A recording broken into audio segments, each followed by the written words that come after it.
What's up everyone, this is Scher talking and welcome back to my channel. In today's video we'll be explaining the Explore Hidden Treasure Cave event. This event is new, it has higher caps for status, so people should be farming this. It's actually pretty simple to farm. It's also an event where the enemies will scale to your strength, and we can get 2 new things in this event as well. But they are not here, they are on the Auron exchange. You can find that by clicking shop, and in exchange you find this new axe and this new armor alongside other things like golden pieces and also books. With that, let's talk about something else. When you are facing the enemies in this new event, you can find these gel enemies. Different colors will give you better drops. There is this gel matter enemy that's a different color, bigger, this treasure chest, and then golden ball waifu edition. Yes, this one will drop the most, but eventually you just get enough. And this is the Lunar New Year luck medals. This is the name of this currency. This one is a different currency than the first one here. This one is normal, will drop in any stage. Okay, then you get plenty of Auron in this event as well. Then, when you are farming this event, you can exchange for these shovels. This is the silver shovel, and you will also get gold shovels by missions and also sometimes by random chance when running a cave. I'll explain more about the cave later. We'll also be getting some of these gold shovels just by logging bonuses. And there is also a chance of encountering this enemy, and when you defeat, you get Mug Plant. Yes, you get Mug Plant, and if you get enough, you can get max. Mug Plant's a very strange welfare character that you won't find many usages. Here it explains that the stronger you are, the stronger the enemies will be, and the highest cap is 1564 HP. With that, we'll have only 4 different stages in this event. This first stage has enemies with 2 slash and some other things as well. Second on blunt, then pierce and spell. And I must say that the easiest ones are slash and blunt. Something needs to be considered here in this event. You have increased status gains for some classes. Let's click here. They are, well, the great swords, martial arts, staff users, and also SaGa Frontier 1 and 2. Interesting because Chinese and Korean will just get SaGa Frontier 1 Remaster in their language. SaGa Frontier 2, not. We are waiting for a SaGa Frontier 2 Remaster. I hope that they have a remaster announcement incoming. And the banner styles as well are included here, alongside the different styles of them. With that, let's talk about how you farm this first, and then we'll talk about how to use the shovels. First of all, slash stage. Okay, for the first stage, slash, there is a very easy combination that many people will be able to follow. You need Gray. Latest Gray, called the Call of the Inventory, has a very powerful skill called the Marvelous Slash that hits AoE. You should just use this one. You will need to increase Scattered Petals to 13, and you should also inherit Will Swing Plus and leave it on 13, because if your other character finishes the first wave, he will just use Will Swing Plus. And the other character is Urpina. If you don't have Urpina, it can also be Leonard, but I'll explain Leonard later. Leonard also has Marvelous Slash attack. She has instead Mirage Blade Plus, that's super powerful. And here you leave Holy Shining Sword in 15 and Mirage Blade Plus on 8. With that combination, they will just kill all enemies easily, and you can bring 3 trainees with this one. I'm using the Amazon Raid X formation with Gray on the front. You see, it's enough. Mirage Blade Plus does more damage. It's a B damage attack.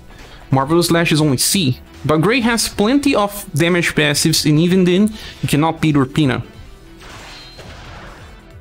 Very, very fast. Enemies here are pretty slow. You can get plenty of combos. As we said, the other character is Leonard, and you can replace Urpina with him, or it's better because we have Great Sword characters with higher gains. You should just leave Overflowing Feelings on 14, inherit Will Swing Plus, and leave it on 14 as well. So if something changes the third order, you'll still be able to clear. Well, Marvelous Slash deals very similar damage with both characters. Not many difference between them. Have 30, 32 with that. This one a little less. In this case, we needed help of someone. Not much help, very close. Probably if I get then maxed or change for full HP stone, this will not happen. My equipment is just using Great Sword stones instead of full HP ones. And if you feel your characters are not strong enough, you can also try something else, bringing Global Axe, Leon, and Global Axe, Emperor. With Emperor, you can either run with his normal setup of Imperial Sword and Sun Flash, or just inherit Will Swing Plus. If he does not kill the first wave, it will depend on the enemies. You will have Grey to help him with Marvelous Slash. And then we have Leon, he will only use Imperial Sword in the second wave, and someone else here will help him, either Grey or Final Emperor. Final Emperor has to stay on the front, because we want him to sometimes clear the wave by himself. Will Swing Plus can, but not all the time. It will depend on the enemies. I think these enemies don't have as much HP as some others. Maybe he will kill them along with Will Swing Plus. Goes for close to 60,000 HP. And when he does that, next wave is about Leon. And if he cannot finish, Grey will help. In this case, as you can see, we didn't even need any special attack. So it was only a combination of these two characters. 3 trainees. Next stage is Blunt, and Blunt also has some good options, although not as good as the Slash options. The first strategy uses the scattered formation, and I have 2 AoE Blunt attackers with Coppelia, using Punishing Combo then Mirage Kick. There is also Shira. She is here in the middle, because this formation increases martial arts damage. It even increases Shira in Creator and Apollo. And then there is Azami here. I am inheriting Punishing Palm so that she does not break into a single target attack. You can increase this to Punishing Palm Plus if you want. I stay with Little Witches on 6 BP. If she uses it on turn 1, it will be good enough. Well, here you find enemies that are with 2 Blunt all the time, but sometimes other stuff as well. But you don't have a guarantee of seeing other stuff. My Shira is not maxed, that's why the damage is not so strong here.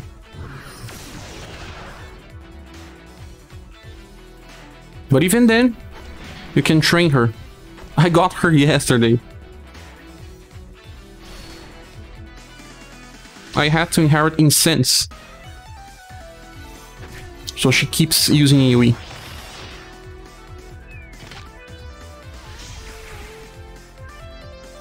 Right now her level is not 50, so the damage is also lacking. But still kills all the enemies. With 2 trainees. Strategy number 2 uses Global Axe Emilia in the next position from Rainbow Rangers. Then we have Coppelia. It can also be red, but if you are using red, you have to increase Punishing Combo and use his second skill, Punishing Fist, instead. Coppelia is better because she just goes for full AoE in 2 waves. And then we have Leonard with his Overflowing Feelings skill. This one is Blunt. That's why it's strong. We have 2 slots for trainees. Okay, so Coppelia will use her Punishing Combo first. Sometimes she can kill a whole wave with that, but very hardly. Then any of those 2 will just kill the remaining enemies.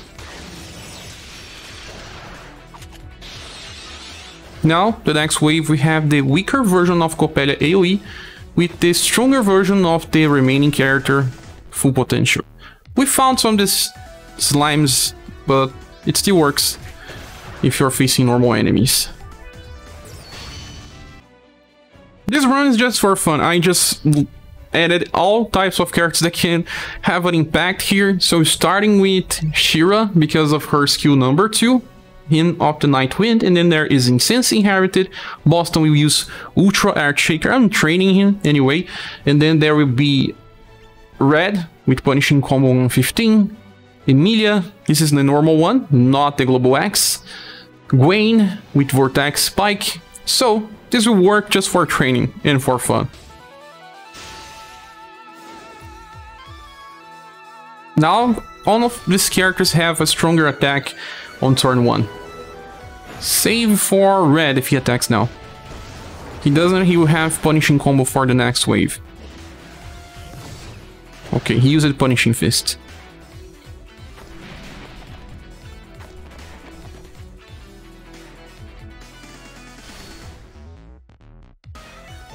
Punishing Fist again. Well, you will not have any AoE unless you have his Ultra Deluxe version, that I don't. The next stage is Pierce, and I don't really like this one because Pierce is a little more restricted with formations like Rainbow Rangers. At least we can use Deadly Pierce, and Deadly Pierce X has Dark on the top, Xeno on bottom, both using Inheritance. He uses Firecracker, Xeno uses Noble Cross, and I can also fit in Matriarch. This is UDX Matriarch with her Shining Glory attack in the middle. There are plenty of enemies this time, 5 enemies. All of them are weak to Pierce, some are also weak to Cold, some are also weak to Heat. But we'll always hit them.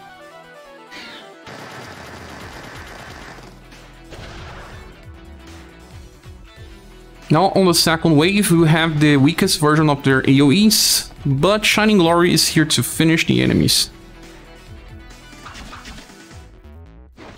I also don't like here because there are no Pierce units featured in the banner, so you cannot fit full featured styles easily.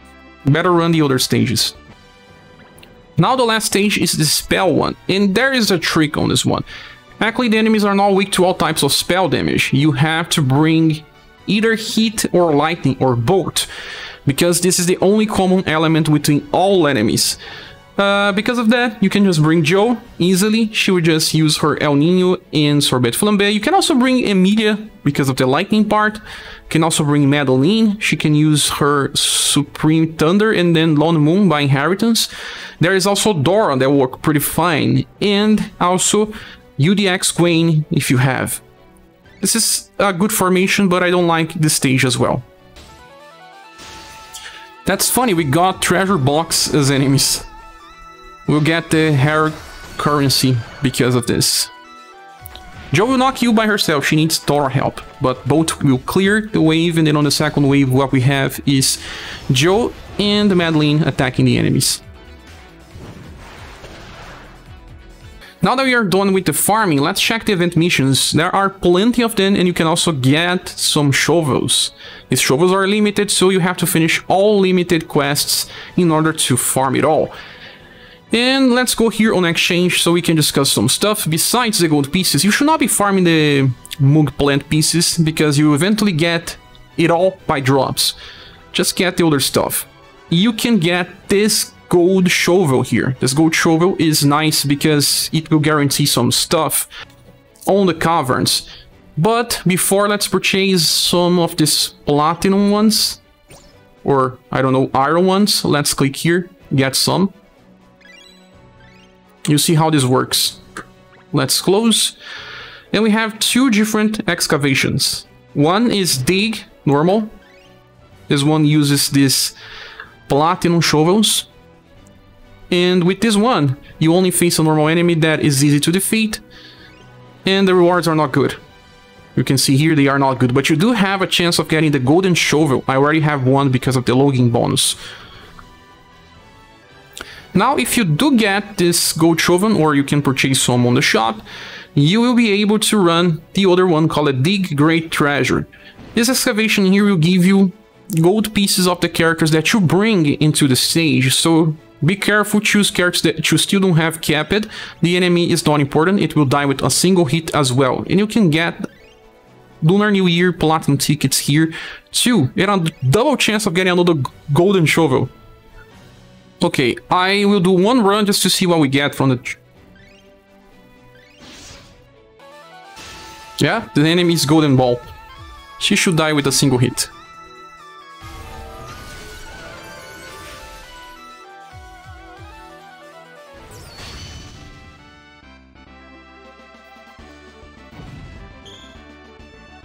Let's see how many gold pieces we get.